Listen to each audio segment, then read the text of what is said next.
You know, I always find it fascinating how obsessed people get about how much weight an actor loses for a role. And I always thought that was interesting because I know actors don't set out and go, I'm going to lose this much weight and then talk about it. And like, you know, but I wonder, it's interesting because I read you lost 60 pounds in 9 weeks for the role. And I'm just curious. No, I lost 35. 35. Okay. So can you talk about 35, 40 maybe. So at what point does that become unhealthy? Like, and also how do you lose that weight and that quickly?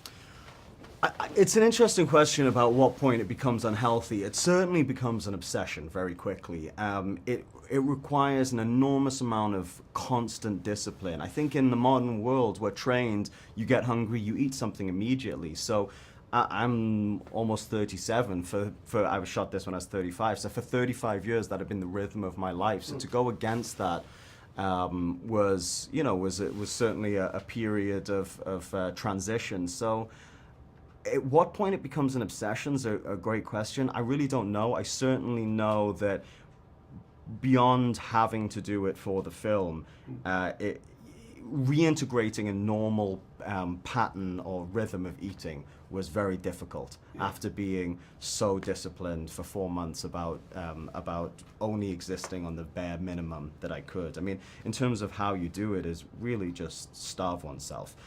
But it's also what became interesting to observe was that we just eat entirely too much. I mean, I was starving myself and I was very hungry, but there was no point where I ever felt unhealthy. I just felt like I wasn't immediately satisfying myself the way we do in regular modern society. But I didn't feel like I never felt like I didn't have enough energy to get through the day or anything like that. One thing I love about your performance, though, is as I'm watching it, I feel his struggle about being away from his family, but there's also that conflict of, I really want to find this city, this is my ambition, I need to get this done, this is my destiny.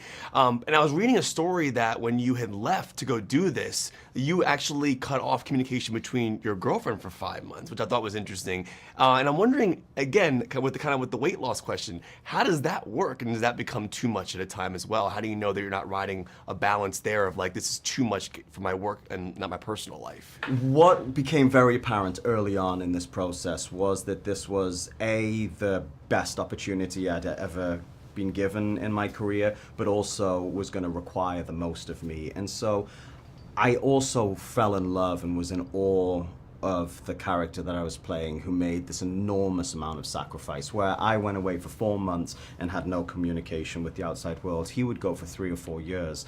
And so why I did that was that I was a bit nervous about the breadth of the emotional journey, and whatever one can do in a process to limit the amount of acting required, then it's always really helpful. And so a lot of the themes of this film were that conflict that one makes between pursuing one's dream and the inevitable conflict and sacrifice that requires in other elements of their life. And so I wanted to feel that loneliness. I wanted to feel selfish. And so it felt good and it had the required effect. And anytime I felt like it was a burden or a hardship, I was quickly brought back to reality in that it paled in comparison to what Fawcett himself went through. Was the ending of Sons of Anarchy always the way it was in the show, or was there ever a different type of ending for that? You know what? I don't know if there was, through the process of making that show, any ambiguity as to how it was going to end. Whether this was through conversations with Kurt or not, I can't remember, always assumed that Jax was going to sort of ride off into the sunset. And it wasn't until maybe the penultimate episode I ended up having the conversation, because I started to started to intuit that that's where Kurt was going to take it, and I asked him the question, and he said, "Yeah, I'm thinking you probably don't ride off onto the sunset." But also, Kurt is so specific in his writing and his storytelling and arcing out the show that I sort of can't believe that wasn't his intention all along. I just think he played his cards close to his chest. Well, thank you, Charlie. I appreciate that. Right on, dude. Pleasure. I was reading a quote about how you mentioned technology nowadays and how you could tweet something and thousands of people will see it. But in this time period, obviously, it didn't exist. So I'm wondering, when you do a film like this, do you separate yourself from your technology during the day to feel like you're in that zone? Well, we didn't really have a choice on this movie, you know. When you're in the jungle, there's no service whatsoever, you know. I think the only piece of technology I used while in the jungle was my iPod and headphones, because when I have to cry or something, I like to listen to music, and it helps me just focus on the task at hand. So the only real technology I used would have been that and a blender, you know. I used to blend and make smoothies, so they were the only two pieces of technology I really used in the jungle. Do you mind if I ask you, like, what songs help you? Like, is it different Absolutely. for a movie, or do you use is it the same for a movie? Like, I mean, I find if I listen to a song too much, my brain will go into like, oh, it's time to cry, and then I find it difficult to cry. So I have a few different songs. One is Win One for the Reaper, which is the theme song from Lost. Oh, wow. The Mission. Michael Giacchino. Yeah. Yeah.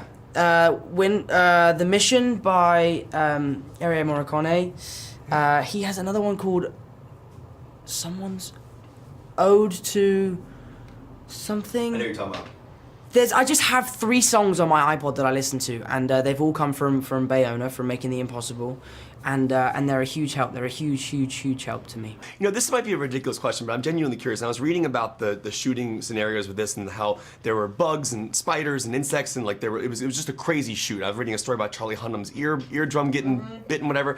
I know this might be a dumb question, but were you afraid of spiders at that point? I mean, I know you're playing Spider-Man, but I mean, was that something that was ever a thought process? And like, do you look at spiders differently now because of that role, or? Dude, I hate spiders. I'm not gonna lie, I'm terrified of spiders. I'm fine with snakes and insects, but spiders is the no-go. Me too. No-go. We had a very terrifying experience on this movie. There's a type of spider called the banana spider, also known as the wandering spider, because it doesn't make a web, it just wanders around the ground. And it is the scariest looking thing you've ever seen. Is it hairy? It's like that big, right? It's white, but the underside of it is red, you know? And it stands up like this to show the red side of it, which is basically it telling you to get lost, because otherwise it's going to attack you. So we saw one, and everyone's like, whoa, that spider's so cool, look at it, look at it. No one knew how dangerous this thing was. If it bites you, you're done. Our snake guy came over, just scooped it up, and walked off with it. But the amazing thing is there was a kid in my school who was, I think, 2 years younger than me that woke up one day and his leg was swollen like you can't believe. He was like, oh my God, what happened to my leg? Went to the hospital, they nearly had to amputate his leg, and they couldn't figure out what had happened, and they'd figured out eventually that a wandering spider had come to England in a load of bananas and bit him in London. Oh my God. Yeah. The scene when in Spider-Man when Tony Stark goes in to like hug you and he opens the door. I'm wondering, like, was that scene filmed multiple times? Like, was it originally meant to be that joke about him like pretending it looked like he was hugging you? Well, that was actually an improvised moment, you know. A lot of that scene was really entirely improvised. We kind of really riffed off each other. I'm trying to think how that actual gag came about. I think I just tried to hug him. I just thought it would be funny if I hugged him, and Robert's instincts are so good that he was like, oh, I'm not trying to hug you, I'm just gonna get the door. And then when we did it, you heard all the producers laugh behind Video Village, and then you were like, right, this is something that we should explore more. But that scene is so full of improvised moments and stuff that it's going to be a lot of fun. I'm looking forward to it, man. Thanks, Tom, man. Good to always see you. good to see you, See you, buddy. buddy. I'm really Yeah. happy for you. There's a great moment in the movie where you talk about childbirth, and it got the whole theater it was like cheering when you said that line. Did they because cheer? It's a great line. Really? Because you don't really think about it, because Charlie's character says to you that we're the same in mind but not in body, and then you mentioned that like, well, wait till you'll never know what it feels like to give birth to a child. So I'm wondering, like, when you say a line like that as a mom, like, is there something powerful about that moment for you as just an actress, but also as a person? You know, there's something powerful about having a child, and in that moment realizing what your body is capable of versus what a man's body is capable of, and what a woman goes through to raise and to grow a human in their body and deliver a human to the earth. And women are not treated as equals to men. And it becomes, by the time I had a child, I had a sense of feminism. Once I gave birth to my daughter, I was just laughing. Like, the world is insane because we are the superior species in many, many ways. I agree. I think that women can tolerate pain and endure pain for longer periods of time than men, yes. I think we're designed that way. That's why we have that role. One thing I found fascinating is the time frames when Charlie's character is away from you and we're not seeing you on screen, but when he gets back, there's such an emotional weight to what you've been through in that time period. And I'm wondering, as an actress, do you build that in? Like, for example, if that's not in the script, do you build in what happened in those years for yourself? Like, do you have stories of how the kids grew up? Like, do you do that as an actress? Yeah, you try to fill in as many blanks. I mean, in any film or any play, when I walk into a room, I imagine where I've come from. No one walks into the room with the same energy that they would if they'd just been standing outside waiting to come in. You know, you have to make the world around you as real as possible. And in this film, yes, the children were growing up, and there was a life going on. She was a suffragette. She was always working behind the scenes to find evidence to prove what her husband was searching for. And she was incredibly influential and important to his story. But she also wasn't just a wife, you know, there was something incredibly brave and dignified about how she accepted her role and fought against the things that were unjust, but was matriarchal and stoic, and I loved her.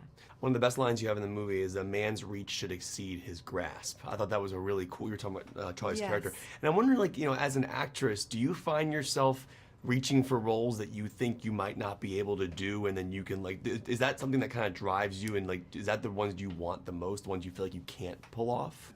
You know, I think I am drawn to challenging myself. I sometimes read scripts and I know exactly who they are, what it is, like it just lands. I am about to do 2 projects where I'm really reaching for it, and I don't quite know how I'm going to get there. And it's, at this moment, it's really anxiety-inducing, but I'm sure immensely satisfying if it comes together. Yeah. I think the challenging, that's what you search for, that adrenaline, something about that struggle is appealing to me. And people were telling James he couldn't pull this film off, and he did. So he did, and this film was not on the script. It was not on the page. It was a bit of a mess because it span. I was like, how are you going to cover this time period? How are you going to film the and like it doesn't make sense. Yeah. And he was like, it's in my head, trust me. I mean, that's an auteur. Yep, that's cool. Well, it's so awesome. Nice to meet you. Thanks. Hope you have a wonderful rest of the week.